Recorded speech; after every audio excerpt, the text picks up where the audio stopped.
Hello my dear students, welcome back to my channel Shubham lecture. तो मेरे 24 फरवरी वाले UP योद्धाओं, कैसे हो आप सब और कैसी चल रही है आप सभी की तैयारी। आई होप कि आप सभी बहुत अच्छे होंगे और अपने हिंदी की तैयारी बहुत ही शानदार तरीके से कर रहे होंगे।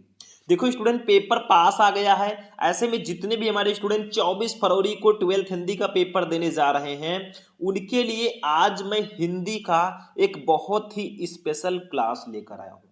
ये हिंदी का एक मैराथन क्लास होगा, क्योंकि इस क्लास में हम 12th हिंदी का जो खंड का है, इस पूरे खंड का को एक ही वीडियो में कंप्लीट करेंगे।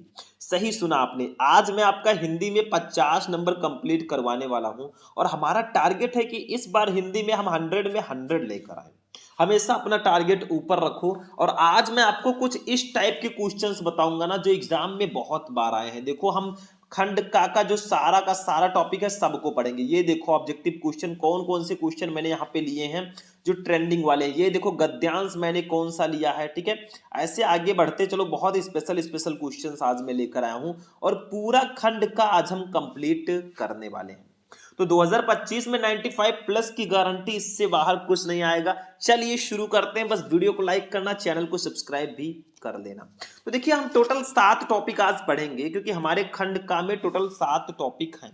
सबसे पहले हम बहुविकल्पीय प्रश्न पढ़ेंगे 10 नंबर, फिर गद्यांश पढ़ेंगे 10 नंबर, फिर पद्यांश पढ़ेंगे 10 नंबर, फिर साहित्यिक परिचय पढ़ेंगे लेखक का 5 नंबर, फिर कवि का 5 नंबर, कहानी पढ़ेंगे 5 नंबर, खंड काव्य पढ़ेंगे 5 नंबर। टोटल ऐड करो भैया तो आपका 50 नंबर का पेपर हो चुका है। तो एक एक करके हम सबको पढ़ेंगे। सबसे पहले महत्वपूर्ण बहुविकल्पीय प्रश्नों को पढ़ेंगे, फिर गद्यांश जो सबसे इंपॉर्टेंट है उसको पढ़ेंगे, कैसे उसको सॉल्व करेंगे बोर्ड में जाकर वो भी मैं आपको बताऊंगा। तो टेंशन फ्री रहो मेरे भाई जब तक हैं हम।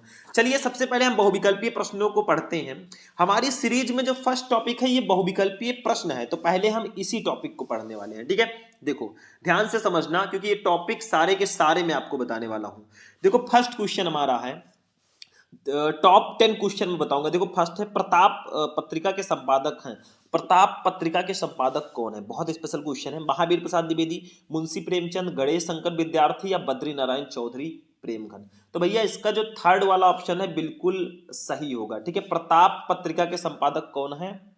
ठीक है, तो थर्ड ऑप्शन आपका सही होगा, गणेश शंकर विद्यार्थी जी यही है हमारे प्रताप पत्रिका के संपादक, ठीक है।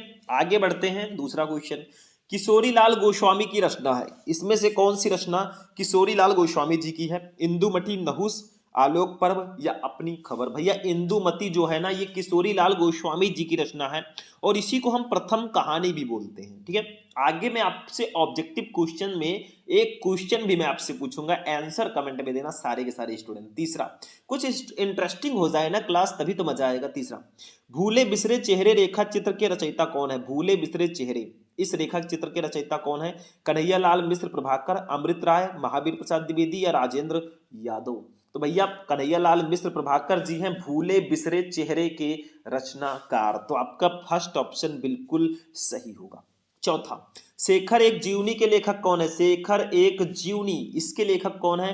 भीष्म साहनी, जयशंकर प्रसाद, सच्चिदानंद, हीरानंद वात्स्यायन अज्ञे या प्रेमचंद। भैया शेखर एक जीवनी जो है, इसके जो लेखक हैं सच्चिदानंद, हीरानंद वात्स्यायन अज्ञे जी हैं। हमारे अज्ञे जी हैं शेखर एक जीवनी के लेखक। पांचवा क्वेश्चन, भारत की एकता के लेखक कौन है? भैया आपके 12th में इनका चैप्टर है, हरिशंकर प्रसाई, वासुदेव शरण अग्रवाल, प्रो जी सुंदर रेड्डी या डॉक्टर हजारी प्रसाद द्विवेदी। तो भैया पांचवे का तो सेकंड सही होगा, वासुदेव शरण अग्रवाल जी। भारत की एकता के जो हमारे लेखक हैं वो वासुदेव शरण अग्रवाल जी हैं। तो 5 क्वेश्चन हमारा हो गया हिंदी गद्य साहित्य से, और ये पांचों के पांचों क्वेश्चन मेरे हिसाब से बहुत इंपॉर्टेंट है। अब एक क्वेश्चन यहां पे मैं आपसे करता हूं, जितने भी स्टूडेंट देख रहे हैं सब इसका सही आंसर देंगे। बताइए कुटज किसकी रचना है? इसका आंसर आप सभी को कमेंट बॉक्स में देना है। कुटज किसकी रचना है? इसके लेखक कौन है, रचनाकार कौन है? चलो आगे बढ़ते हैं। 5 क्वेश्चन हमारा हो गया हिंदी गद्य साहित्य से। अब 5 क्वेश्चन हिंदी पद्य साहित्य से देखते हैं। देखो, क्या भूलूं क्या याद करूं की रचना विधा है, मतलब ये किस विधा की रचना है? क्या भूलूं क्या याद करूं, संस्मरण, डायरी, आत्मकथा या यात्रा वृत्त। तो भैया ये हमारी आत्मकथा है। क्या भूलूं क्या याद करूं, ये आत्मकथा विधा की रचना है। सिंपल सा क्वेश्चन है हमारा, सिंपल सा आंसर भी हो चुका है, इसमें कोई प्रॉब्लम होनी ही नहीं चाहिए क्योंकि बहुत सिंपल है। सातवां क्वेश्चन, चारुचंद्र लेख की विधा है। चारुचंद्र लेख जो है ये किस विधा की रचना है मेरे भाई? चारुचंद्र लेख ये किस विधा की रचना है? कहानी, उपन्यास, निबंध या नाटक? तो इसका जो राइट आंसर होगा शेबन का, वो सेकंड होगा, उपन्यास है। चारुचंद्र लेख, पुनर्नवा, अनाम दास का पोथा, ये सब उपन्यास है। ठीक है, किसका उपन्यास है पता होगा आपको, कमेंट करके जरूर बताना। ठीक है, तो सेवन का दूसरा सही है। आठवां, हिंदी साहित्य के किस काल को पूर्व मध्य काल कहा जाता है? मतलब हिंदी साहित्य के किस काल को हम पूर्व मध्य काल बोलते हैं? आदिकाल, भक्ति काल, रीतिकाल या आधुनिक काल? तो राइट आंसर जो हमारा होगा वो भक्ति काल है। ठीक है, यानी कि भक्ति काल को ही हम पूर्व मध्य काल बोलते हैं। तो आठवीं का सेकंड ऑप्शन सही होगा। नौवां, अग्रदास किस काव्य धारा के कवि हैं? अग्रदास जी किस काव्य धारा के कवि हैं?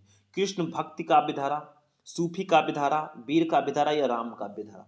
भैया अग्रदास जी जो है ना ये राम काव्य धारा की कवि हैं। चौथा ऑप्शन बिल्कुल सही होगा। 10 नंबर क्वेश्चन, विनय पत्रिका के रचनाकार हैं। विनय पत्रिका के रचनाकार कौन है? तुलसीदास, कबीरदास, सूरदास, जायसी? भैया तुलसीदास जी हैं विनय पत्रिका के रचनाकार। सिंपल सा क्वेश्चन था, कुछ खास नहीं था। एक क्वेश्चन मैं आपसे करूंगा कि विनय पत्रिका किस भाषा में लिखा गया है? ये क्वेश्चन मैंने आपको पहले बता रखा है और आज मैं इसलिए ये क्वेश्चन कर रहा हूं ताकि आप इसका आंसर दें कि विनय पत्रिका की लैंग्वेज क्या है, ये किस भाषा में लिखी गई रचना है। इसका आंसर कमेंट में आप लोग फटाफट देना। अब देखो दूसरा वाला हमारा टॉपिक है महत्वपूर्ण गद्यांश। देखो मैंने आपको टॉप 10 जो 10 सबसे इंपॉर्टेंट बहुविकल्पीय प्रश्न थे उसको मैंने बताया।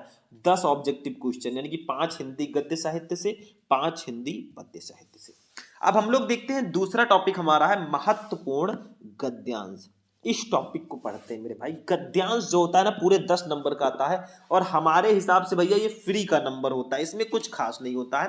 देखो कुछ इस टाइप का आपको एक गद्यांश दे दिया जाएगा, ध्यान से समझना, और इसके नीचे 5 क्वेश्चन आपको दे दिए जाएंगे, पांचों का आंसर देना है। इन पांचों का आंसर इसी गद्यांश में ही मिल जाएगा। तो आखिर इसमें क्या है? कुछ नहीं है। और इसका आंसर में कैसे लिखना है एग्जाम में जाकर वो भी मैं अभी आपको बताऊंगा। ये देखो सब अच्छे से लिखा गया है। तो पहले इसको पढ़ते हैं। देखो हम एग्जाम देने जाएंगे तो हमें क्वेश्चन आगे मिलेगा, आंसर नहीं मिलेगा।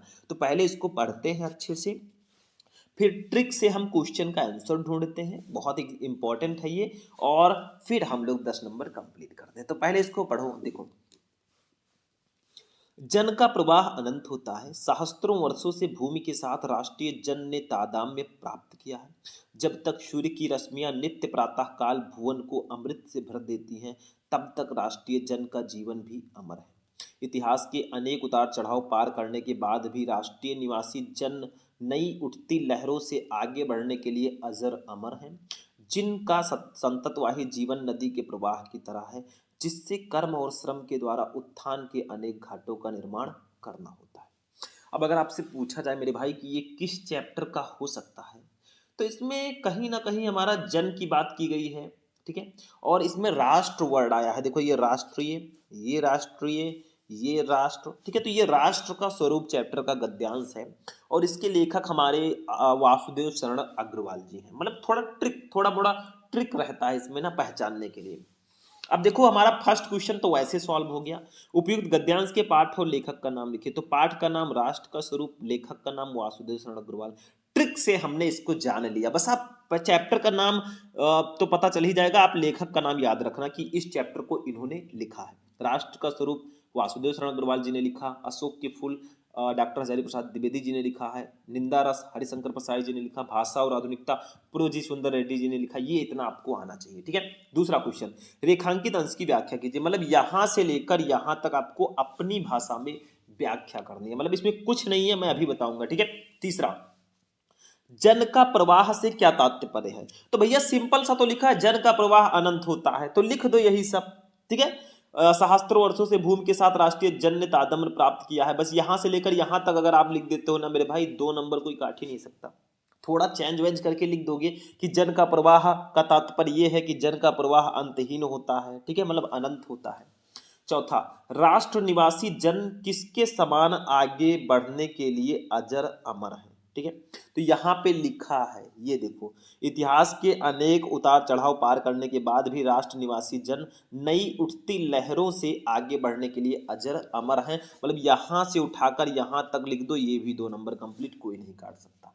ठीक है, चलो पांचवा, उत्थान के घाटों का निर्माण कैसे होगा।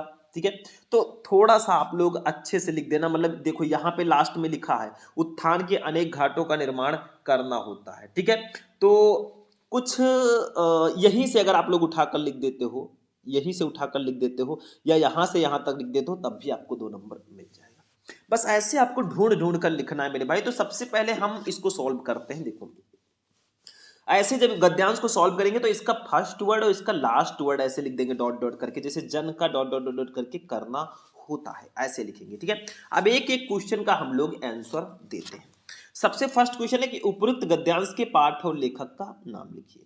तो देखो हम पाठ और लेखक का नाम 2 तरीके से लिख सकते हैं। एक तो आप डायरेक्टली लिख दें पाठ का नाम राष्ट्र का स्वरूप, लेखक का नाम वासुदेव शरण अग्रवाल। एक आपका ये तरीका है संदर्भ लिखकर, संदर्भ एज अ संदर्भ लिख दोगे तो ज्यादा बेटर रहेगा। देखो प्रस्तुत गद्यांश हमारी पाठ्य पुस्तक के गद्य भाग में संकलित एवं भारतीय संस्कृति के अध्येता डॉक्टर वासुदेव शरण अग्रवाल द्वारा लिखित राष्ट्र का स्वरूप शीर्षक निबंध से अवतरित है। बस इतना लिख दो, ये आपका पाठ का नाम, ये हो गया लेखक का नाम, और आपका 2 नंबर आपके नाम। ऐसे एग्जामिनर देगा। मतलब किसी भी चीज को अगर अच्छे से प्रेजेंट करोगे ना तो एग्जामिनर भी आपको अच्छा नंबर देगा। लिखने का तरीका होना चाहिए, तो ऐसे लिखोगे नंबर मिल जाएगा। डायरेक्टली भी लिख सकते हो पाठ का नाम, लेखक का नाम। ठीक है, बस। दूसरा, रेखांकित अंश की व्याख्या कीजिए। मतलब इसकी व्याख्या करना है कि जन का प्रवाह अनंत होता है। सहस्त्रों वर्षों से भूमि के साथ राष्ट्रीय जन ने तादाम्य प्राप्त किया है। जब तक सूर्य की रश्मियां नित्य प्रातः काल भुवन को अमृत से भर देती हैं, तब तक राष्ट्रीय जन का जीवन भी अमर है। ठीक है, तो इसको ऐसे लिख देंगे। अपनी तरफ से थोड़ा चेंज वेंज करके थोड़ा स्टाइल स्टाइल से लिख दोगे नंबर मिल जाएगा। देखो प्रत्येक राष्ट्र का इतिहास निरंतर बदलता रहता है तथा उसमें उतार चढ़ाव आते रहते हैं, किंतु राष्ट्र के निवासियों की श्रृंखला निरंतर चलती रहती है। मनुष्य पीढ़ी दर पीढ़ी अपने राष्ट्र के साथ जुड़ा रहता है। इसी कारण हजारों वर्षों से मनुष्य ने अपनी भूमि के साथ तादात्म्य स्थापित किया है। देखो हिंदी का व्याख्या हिंदी में ही करना है, तो थोड़ा बहुत चेंज करके आप कर दो, नंबर भाई मिल जाएगा, नो टेंशन। जब तक है हम, मैं कहता रहता हूं ना, तो 2 नंबर आपका यहां पे भी कंप्लीट हो चुका है। ठीक है, देखो 2 नंबर कंप्लीट हो गया।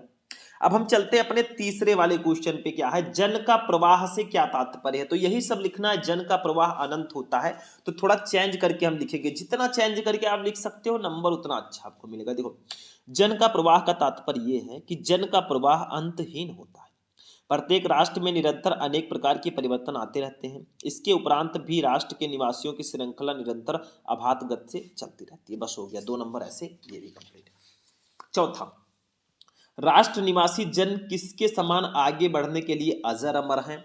तो यहाँ पे लिखा है इतिहास के अनेक चढ़ाव पार करने के बाद भी राष्ट्र निवासी जन नई उठती लहरों से आगे बढ़ने के लिए अजर अमर है। बस इतना लिख दो, इतना ही लिख दो, आपको नंबर मिल जाएगा। यहाँ पे थोड़ा और लिख दिया गया है, देखो कैसे।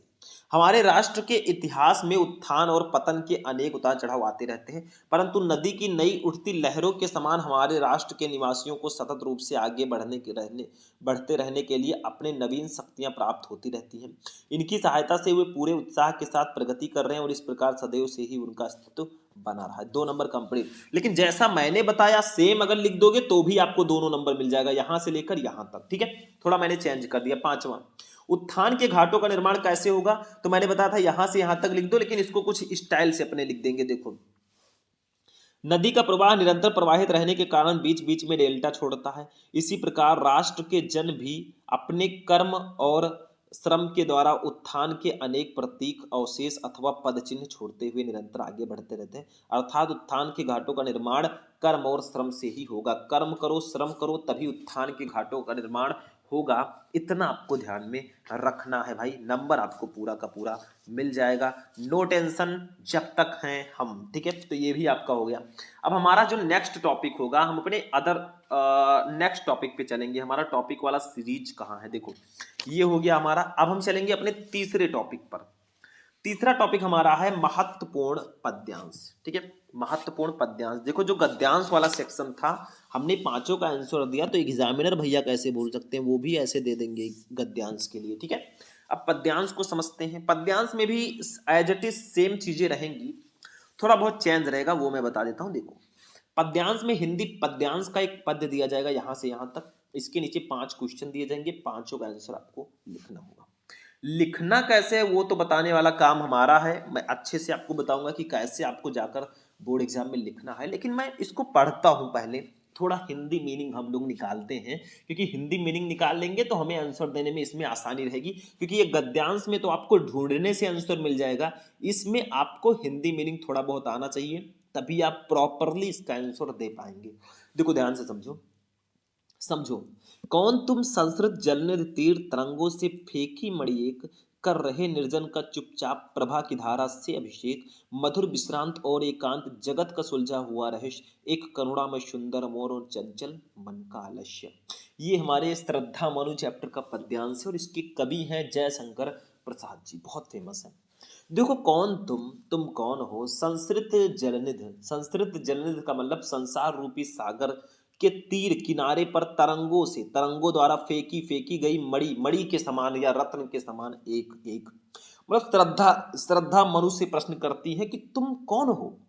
जिस प्रकार सागर की लहरें अपनी तरंगों से मड़ियों को अपने किनारे पर फेंक देती हैं, उसी प्रकार संसार रूपी सागर की लहरों द्वारा इस निर्जन स्थान पर फेंके हुए तुम कौन हो। फिर वो कहती है कर रहे निर्जन का चुपचाप प्रभा की धारा से अभिषेक, मतलब कर रहे, तुम कर रहे हो निर्जन, निर्जन का मतलब इस सुनसान जगह का चुपचाप, चुपचाप प्रभा अपनी आभा से, अपनी कांति से, धारा से, धारा से अभिषेक, अभिषेक। फिर वो कहती है तुम चुपचाप बैठकर इस निर्जन स्थान को अपनी आभा से उसी प्रकार सुशोभित कर रहे हो, जैसे सागर तट पर पड़ी हुई मणि उसके निर्जन तट को आलोकित करती है, उसी प्रकार तरंगों के द्वारा फेंकी गई एक मणि के समान तुम कौन हो। फिर वो कहती है मधुर विश्रांत और एकांत जगत का सुलझा हुआ रहस्य, मतलब मधुर, मधुर विश्रांत, विश्रांत का मतलब थका हुआ, और एकांत, एकांत, और जगत के सुलझे हुए रहस्य के समान तुम कौन हो। मतलब वो कहती है तुम मुझे मधुरता नीरवता से परिपूर्ण इस संसार में सुलझे हुए रहस्य की भांति प्रतीत हो रहे हो, हे अपरिचित मनुष्य तुम कौन हो। एक करुणा में सुंदर मौन और चंचल मन का आलस्य, एक करुणा में, एक करुणा में सुंदर मौन और चंचल मन का आलस्य, मतलब तुम्हारा जो सुंदर और मौन रूप करुणा से परिपूर्ण है और तुम्हारे चंचल मन में आलस्य धारण कर लिया है, तुम कौन हो। ठीक है, ऐसे कुछ क्वेश्चन वो करती है। फर्स्ट क्वेश्चन देखो, उपयुक्त पद्यांश के शीर्षक और कवि का नाम लिखिए। तो शीर्षक का नाम श्रद्धा मनु, कवि का नाम जयशंकर प्रसाद जी। दूसरा, रेखांकित अंश की व्याख्या कीजिए। इसकी व्याख्या करनी है, कौन तुम संस्कृत जलनिधि तीर तरंगों से फेंकी मणि एक। ठीक है, इसकी व्याख्या करो। तीसरा, उक्त पंक्तियों में कौन किसका परिचय पूछ रहा है। तो उक्त पंक्तियों में श्रद्धा मनु का परिचय पूछ रही है। चौथा, कौन अपनी कांति से वीराने को शोभायमान कर रहा है। तो मनु भव्य पुरुष की भांति अपनी कांति से वीराने को शोभायमान कर रहा है। पांचवा, प्रभा की धारा से अभिषेक पंक्ति में कौन सा अलंकार है भैया। तो रूपक अलंकार होगा। अब हम इसका आंसर लिखते हैं मेरे भाई। ठीक है, हमने गद्यांश को पढ़ा, अब इसका आंसर हम प्यार से लिखेंगे। जब भी इसका आंसर लिखो तो फर्स्ट वर्ड कौन तुम डॉट डॉट डॉट डॉट करके आलस्य। देखो कौन तुम डॉट डॉट डॉट डॉट करके आलस्य। अब आपसे कहा गया कि उपयुक्त पद्यांश के शीर्षक और कवि का नाम लिखिए। आप डायरेक्टली भी लिख सकते हो, शीर्षक का नाम श्रद्धा मनु, कवि का नाम जयशंकर प्रसाद, बट हम कुछ ऐसे लिखेंगे संदर्भ के रूप में। देखो संदर्भ, प्रस्तुत पद्यांश श्री जयशंकर प्रसाद के कामायनी महाकाव्य से हमारी पाठ्य पुस्तक के पद्य भाग में संकलित श्रद्धा मनु शीर्षक कविता से अवतरित है। ये हमारे कवि जी हो गए, ये हमारा शीर्षक यानी कि पाठ का नाम हो गया, और ये हमारा पद्यांश बिल्कुल से सॉल्व हो चुका है, नो टेंशन। ऐसे लिखोगे तो एग्जामिनर कहेगा ले बेटा इस पे तेरा ही हक है। ठीक है, दूसरा, रेखांकित अंश की व्याख्या कीजिए कि कौन तुम संस्कृत जलनिधि तीर तरंगों से फेंकी मणि एक, इसकी व्याख्या करनी है। तो ऐसे लिख देंगे रेखांकित अंश की व्याख्या। देखो प्रस्तुत पद्यांश में श्रद्धा मनु से उनका परिचय पूछ रही है कि संसार रूपी सागर के तट पर तरंगों द्वारा फेंकी गई किसी मणि के सदृश तुम कौन हो, जो चुपचाप बैठे अपनी शोभा की किरणों से इस निर्जन प्रदेश को स्नान करा रहे हो। अर्थात जिस प्रकार लहरें समुद्र के तल से किसी मणि को उठाकर तट पर पटक देती हैं, उसी प्रकार सांसारिक आघातों से ठुकराए हुए हे भव्य पुरुष तुम कौन हो। एग्जामिनर ने कहा लो बेटा तुम कौन हो, 2 नंबर आपको भी दे देता हूँ, ठीक है, ऐसे लिखोगे।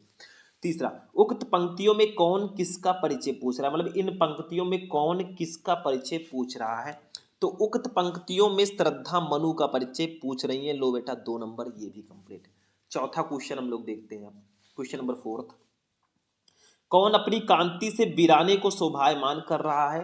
तो मनु भव्य पुरुष की भांति अपनी कांति से वीराने को शोभायमान कर रहे हैं। 2 नंबर ये भी कंप्लीट। ये चौथा क्वेश्चन था और यहाँ पे भी हमारा 2 नंबर कंप्लीट हो चुका है। पांचवा देखो, प्रभा की धारा से अभिषेक पंक्ति में कौन सा अलंकार है। इस पंक्ति में कौन सा अलंकार होगा। तो प्रभा की धारा से अभिषेक, इस पंक्ति में रूपक अलंकार होगा। 2 नंबर यहाँ पे कंप्लीट। देखो फ्री का नंबर है, तो ऐसे अगर लिख कर आओगे ना तो एग्जामिनर भी आपको ऐसे ऐसे करके ऐसे दे देगा, ठीक है, कोई टेंशन ही नहीं है, बिल्कुल टेंशन फ्री रहो।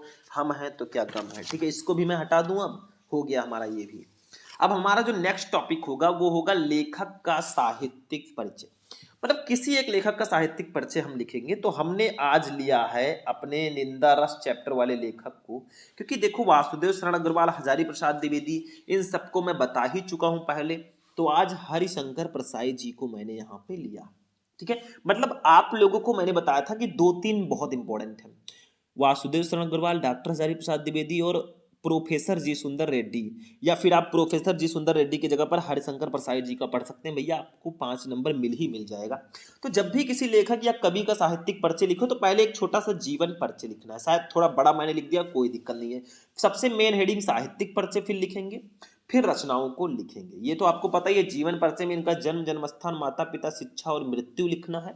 साहित्यिक परिचय में इनका हिंदी साहित्य में परिचय कैसा है, मेन नंबर आपको इसी के लिए 3 नंबर मिलेगा और 2 नंबर रचनाओं के लिए। तो पहले हम जीवन परिचय को समझते हैं। इसको आप बॉक्स बनाकर भी लिख सकते हैं या ऐसे भी लिख सकते हैं, कोई दिक्कत नहीं है। देखो जीवन परिचय, मध्य प्रदेश में इटारसी के निकट जमानी नामक स्थान पर हिंदी के सुप्रसिद्ध व्यंग्यकार हरिशंकर परसाई का जन्म 22 अगस्त 1924 को हुआ। इनकी प्रारंभिक शिक्षा मध्य प्रदेश में हुई। नागपुर विश्वविद्यालय से हिंदी में एमए करने के बाद इन्होंने कुछ वर्षों तक अध्यापन कार्य किया।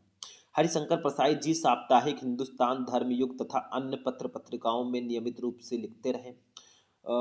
10 अगस्त 1995 को यह यशस्वी साहित्यकार परलोक सिधार गया। तो इसको ब्लैक से लिखना है, इसको ब्लैक से लिखना है, जो इनका जन्म है, ठीक है। कुछ चीजें जो मेन मेन चीजें हैं उसको ब्लैक पेन से लिख देना, थोड़ा हाईलाइटेड रहेंगी, दिखेंगी अच्छा, ठीक है, ये ध्यान रखना। साहित्यिक परिचय की अगर हम लोग बात करें तो साहित्यिक परिचय में इनका हिंदी साहित्य में परिचय कैसा, आखिर ये कैसी रचनाएं करते थे, क्या करते थे, परिचय कैसा है, ठीक है, ये सब आपको साहित्यिक परिचय में लिखना है। तो देखो, व्यक्ति और समाज के नैतिक एवं सामाजिक दोषों पर मार्मिक प्रहार करने वाले व्यंग प्रधान निबंधों के लेखन में अग्रणी, शब्द और उसके भाव के पारखी परसाई जी की दृष्टि लेखन में बड़ी सूक्ष्मता के साथ उतरती थी। मतलब लेखन में जो इनकी दृष्टि है ना, जो इनकी नजर है, बहुत सूक्ष्मता के साथ उतरती थी। साहित्य सेवा के लिए इन्होंने नौकरी को भी त्याग दिया। मतलब साहित्य, हिंदी साहित्य की सेवा के लिए इन्होंने अपने जॉब को भी छोड़ दिया, अपनी नौकरी को भी छोड़ दिया। वर्षों तक आर्थिक विषमताओं को झेलते हुए भी ये वसुधा नामक, ठीक है, वसुधा नामक पत्रिका, साहित्यिक मासिक पत्रिका का प्रकाशन एवं संपादन करते रहे। मतलब वसुधा पत्रिका का संपादन जो है हमारे हरिशंकर परसाई जी ने ही किया है, ठीक है। पाठकों के लिए हरिशंकर परसाई एक जाने माने और लोकप्रिय लेखक थे। मतलब आखिर क्या किया इन्होंने, क्या क्या कैसी लेखनी करते थे, ये सब आपको साहित्यिक परिचय में उठाकर लिखना है और एग्जामिनर भी 3 नंबर आपको ऐसे उठाकर दे देगा। बस चीजों को अच्छे से लिखो, प्रेजेंट अच्छे से करो, नंबर आपको पूरा का पूरा मिलेगा, नो टेंशन, ठीक है। रचनाएं देख लें थोड़ा सा, 2 नंबर की, ये हमें 2 नंबर इसके लिए मिलता है। जैसे इनकी प्रमुख रचनाएं निम्न है। कहानी संग्रह में हंसते हैं रोते हैं जैसे उनके दिन फिरे, ऐसे हेडिंग डाल के लिखना ज्यादा बेटर रहेगा, ठीक है। उपन्यास में रानी नागफनी की कहानी, तट की खोज, इनके उपन्यास हैं। निबंध संग्रह के क्वेश्चन बहुत आते हैं। तब की बात और थी, भूत के पांव पीछे, बेईमान की परत, पगडंडियों का जमाना, सदाचार का ताबीज, शिकायत मुझे भी है, और अंत में ठिठुरता गणतंत्र और विकलांग श्रद्धा का दौर। ये इनकी रचनाएं हैं। ठीक है, 2 नंबर इसके लिए आपको मिलेगा। थोड़ा हेडिंग डाल डाल के थोड़ा अच्छे से इसको प्रेजेंट करना है, जैसे कहानी संग्रह ये, उपन्यास ये, निबंध ये, ऐसे लिखो। आपको 3 ये और 2 ये, और एग्जामिनर कहेगा ऐसे 5/5। ठीक है, नो टेंशन। ठीक, तो ऐसे कुछ आप किसी भी लेखक का साहित्यिक परिचय लिख सकते हैं। चलो अपने नेक्स्ट टॉपिक पे अब हम लोग चलेंगे। चलते चलो, टेंशन मत लो। चलो नेक्स्ट टॉपिक हमारा है लेखक का साहित्यिक परिचय हो गया। अब कवि का साहित्यिक परिचय हम देखेंगे। पूरे 5 नंबर में ये बोर्ड एग्जाम में आता है, कवियों का साहित्यिक परिचय। तो हमने लिया है एक ऐसे फेमस कवि को जो आपको जानना बहुत जरूरी है। वो हमारे कवि हैं, हमारे राष्ट्र कवि जी मैथिली शरण गुप्त जी। इनका अगर आपने साहित्यिक परिचय नहीं पढ़ा तो आपने हिंदी में क्या पढ़ा, क्योंकि ये बहुत फेमस है। और कवियों में मैथिली शरण गुप्त, सुमित्रानंद पंत, रामधारी सिंह दिनकर, ये 2-3 बहुत फेमस हैं। और जयशंकर प्रसाद महादेवी में से भी एक को पढ़ लीजिएगा, आपका काम हो जाएगा। 5 नंबर कोई काट ही नहीं सकता, आप लिख कर ले लो। ठीक है, तो कवियों के साहित्यिक परिचय में भी प्रोसेस सेम ही रहेगा, कुछ खास हमें नहीं करना है, प्रोसेस वही रहेगा। पहले जीवन परिचय, फिर साहित्यिक परिचय। देखो साहित्यिक परिचय में अगर इनको कोई पुरस्कार मिला है ना, वो भी लिखना है, और फिर रचनाएं। ठीक है, चलो सबसे पहले जीवन परिचय को पढ़ते हैं। देखो, राष्ट्र कवि मैथिली शरण गुप्त का जन्म सन 1886 ईस्वी में चिरगांव जिला झांसी में हुआ था। मतलब अपने यूपी से ही थे, जिला झांसी से। इनके पिता का नाम सेठ रामचरण गुप्त था। मतलब इनके पिताजी का नाम सेठ रामचरण गुप्त था। सेठ रामचरण गुप्त स्वयं एक अच्छे कवि थे, और वो भी खुद भी एक अच्छे कवि थे। सोचो, जो कवि है उसका बच्चा कवि निकल जाए, चांसेस बहुत ज्यादा है। ठीक है, तो वही उसी चीजों को, उसी नैतिकता को अपनाकर हमारे मैथिली शरण गुप्त जी भी एक बहुत फेमस कवि बने। घर पर ही इनकी शिक्षा का प्रबंध किया गया, जहां इन्होंने अंग्रेजी, संस्कृत और हिंदी का अध्ययन किया। जीवन के अंतिम क्षणों तक ये निरंतर साहित्य सृजन करते रहे। मतलब जीवन के अंतिम क्षणों तक, अपने जिंदगी के लास्ट मोमेंट तक भी इन्होंने साहित्य को, हिंदी साहित्य की सेवा ये करते रहे, साहित्य सृजन करते रहे। और आखिर वो दिन आ ही गया, 12 दिसंबर 1964 ईस्वी को माँ भारती का ये महान साधक पंचत्व में विलीन हो गया। ठीक है, ये आपका जीवन परिचय हो गया। ठीक है, साहित्यिक परिचय की तरफ हम बढ़े तो देखो, गुप्त जी का झुकाव गीत काव्य की ओर था, और राष्ट्र प्रेम इनकी कविता का प्रमुख स्वर रहा।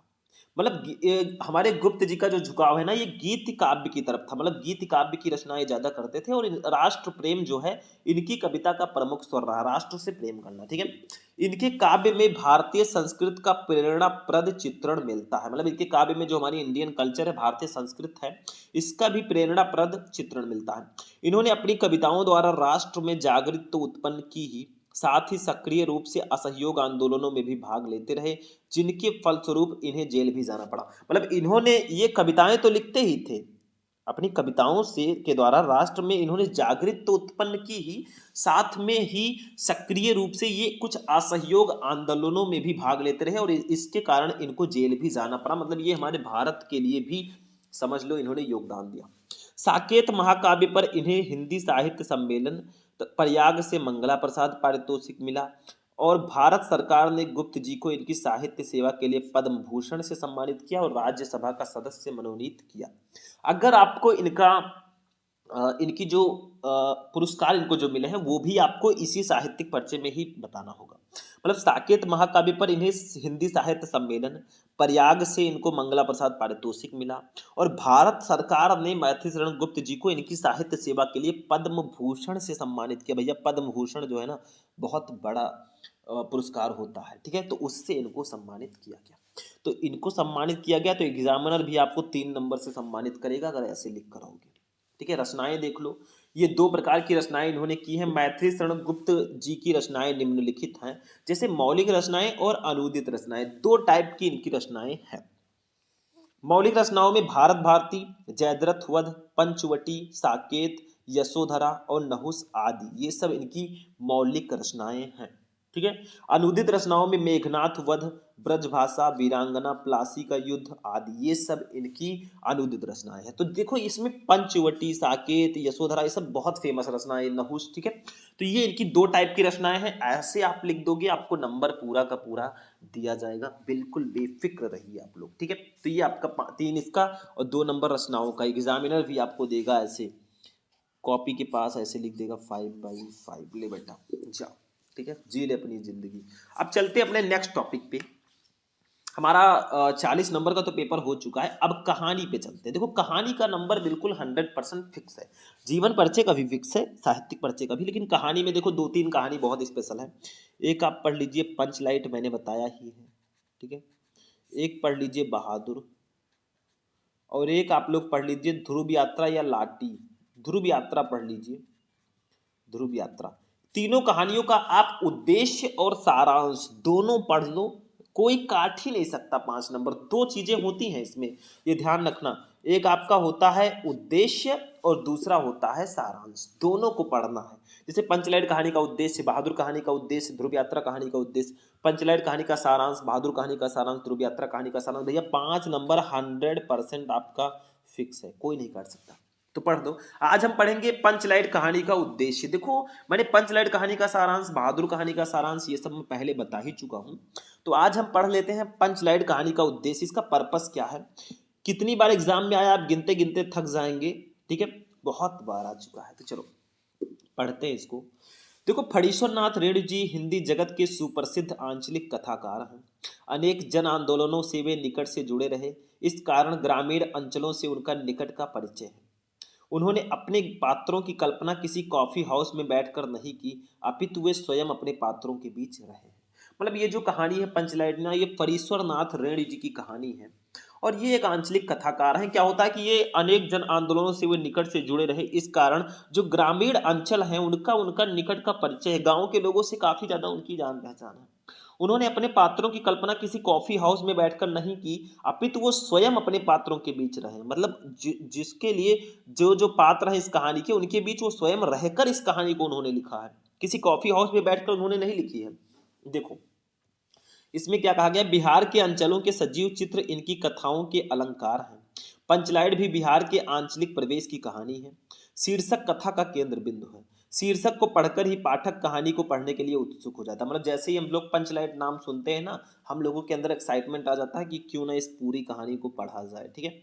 इस कहानी के द्वारा रेड जी ने ग्रामीण अंचल का वास्तविक चित्र खींचा। जो ग्रामीण लोग हैं, गांव के लोग हैं ना, उनका रियल जो चेहरा है ना, वास्तविक चित्र है, उसको इस कहानी के द्वारा उन्होंने बताया। होता क्या है कि गोधन के द्वारा पेट्रोमैक्स जला देने पर उसकी सभी गलतियां माफ कर दी जाती हैं और उस पर लगे सारे प्रतिबंध हट जाते हैं तथा उसे मनोनुकूल आचरण की छूट भी मिल जाती है। मतलब जो गोधन था, जो मुनरी से प्यार करता था, ठीक है, तो मुनरी की माँ जो गुलरी काकी हैं, वो उन्होंने इस पंचायत वालों से शिकायत कर दी थी कि गोधन जो है हमारे घर के सामने से गाना वाना गाकर निकलता है, तो गोधन को बाहर कर दिया गया था गाँव से। अब जब गाँव वाले पंचलाइट लेकर आए भैया, तो कोई जलाना जानता नहीं था, सिर्फ गोधन ही उसको जलाना जानता था। तो गोधन ने जब पंचलाइट जला दिया ना, तो उसकी सारी गलतियां माफ कर दी गई, उस पर लगे सारे प्रतिबंध हटा दिए गए और उसे मनोनुकूल आचरण की छूट दी गई। मतलब जो आप करना चाहे करो, गाना गाओ, सनम रे मैं तेरा सनम हुआ रे, कोई दिक्कत नहीं। इस पे इससे स्पष्ट होता है कि आवश्यकता बड़े से बड़े रूढ़िगत संस्कार और परंपरा को व्यर्थ साबित कर देती है। मतलब जो आवश्यकता है ना, ये बड़े से बड़े रूढ़िगत संस्कार और परंपरा को व्यर्थ साबित कर देती है, ठीक है। आवश्यकता, जैसे कुछ लोग अगर कहें भैया मैं वेजिटेरियन, नॉन वेजिटेरियन नहीं हूँ, ठीक है, मान लो कोई कहता है कि भैया मैं नॉन वेजिटेरियन नहीं हूँ, मैं मांस मछली नहीं खाता हूँ।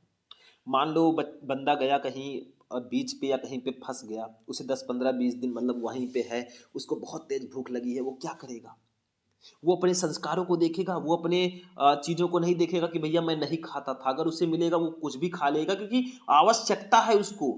तो आवश्यकता जो है ना, ये बड़े से बड़े रूढ़िगत संस्कारों और परंपराओं को व्यर्थ साबित कर देती है। अगर उसको आवश्यकता होगी, खुद जीवित रहना होगा, तो कुछ ना कुछ उसको खाना पड़ेगा, यही चीज है, ठीक है। कहीं मूवी में मैंने देखा था, कथानक संक्षिप्त, रोचक, सरल, मनोवैज्ञानिक और यथार्थवादी है। इसी केंद्रीय भाव के आधार पर कहानी के एक महत्वपूर्ण उद्देश्य को स्पष्ट किया गया, ठीक है। इस प्रकार पंचलाइट जलाने की समस्या और उसके समाधान के माध्यम से कहानीकार ने ग्रामीण मनोविज्ञान का सजीव चित्र उपस्थित कर दिया है। ग्रामवासी जाति के आधार पर किस प्रकार टोलियों में विभक्त हो जाते हैं और आपस में ईर्ष्या द्वेष युक्त भाव से भरे रहते हैं, इसका बड़ा ही सजीव चित्रण इस कहानी में हो। मतलब जो गांव के वासी है ना, जो पिछड़े लोग हैं, बैकवर्ड लोग हैं ना, वो किस प्रकार जातियों के आधार पर टोलियों में बट जाते हैं और एक दूसरे से ईर्ष्या द्वेष करते हैं, एक दूसरे से जीलेसी रखते हैं, इसका बहुत ही सजीव चित्रण हमारे रेणु जी ने किया है। ठीक है, रेणु जी ने यह भी दर्शाया है कि भौतिक विकास के इस आधुनिक युग में भी भारतीय गांव और कुछ जातियां कितने अधिक अभी पिछड़े हुए हैं। मतलब इस आधुनिक युग में भी ना अभी बहुत सारे ऐसे गांव हैं, बहुत सारी ऐसी जातियां जो बहुत पिछड़ी हुई हैं। कहानी के माध्यम से रेणु जी ने अप्रत्यक्ष रूप से ग्राम सुधार की प्रेरणा दी है कि गांव में थोड़ा सुधार लाया जाए, वो चीजें जो नहीं होनी चाहिए वो ना हो। ठीक है, तो ये आपका इसका उद्देश्य हो जाएगा। बस इतना लिख देना, नंबर आपको भर भर के दे दिया जाएगा। चलिए भैया, हमारा ये टॉपिक भी कंप्लीट हुआ। एक और टॉपिक हमारा है इसमें, लास्ट टॉपिक, खंड काव्य। अब खंड काव्य पे बात करते हैं। 45 नंबर का टॉपिक हमारा हो चुका है खंड काव्य। देखो खंड काव्य जो होता है ना, ये जिला वाइज होता है। जैसे आप किस जिले से हैं, यूपी में कई जिले हैं, कुछ जिलों में रश्मि रथी है, कुछ जिलों में त्यागपति है, कुछ जिलों में आलोक वृत है, कुछ जिलों में सत्य की जीत है, कुछ जिलों में मुक्त यज्ञ है। मतलब ये जिला वाइज होता है। आप किस जिले से हैं, आप में कौन सा खंड काव्य है, कमेंट करके मुझे बता देना। तो ये स्वपठित खंड काव्य होता है, आपको खुद पढ़ना होता है। मान लो अभी मैं त्यागपति बता दूं तो कुछ बच्चे कहेंगे सर जी आपने मेरा वाला नहीं बताया, तो मैं ऐसा नहीं करने वाला। ये आप खुद पढ़िए जो आपके जिले में है, बहुत इजी होता है। 7 नंबर 5 नंबर बिल्कुल फिक्स होता है। तो ये हमारा सारा का सारा टॉपिक आज कंप्लीट हो चुका है। मैंने आपको 50 नंबर के टॉपिक इस क्लास में बताए। ऐसे ही क्लासेस मैं आपके लिए लाता रहूंगा, टेंशन बिल्कुल मत लेना। बस वीडियो को लाइक करना, चैनल पर नए चैनल को सब्सक्राइब करना। फिर मिलते हैं हम लोग किसी नेक्स्ट वीडियो में नेक्स्ट टॉपिक के साथ। तब तक के लिए जय हिंद।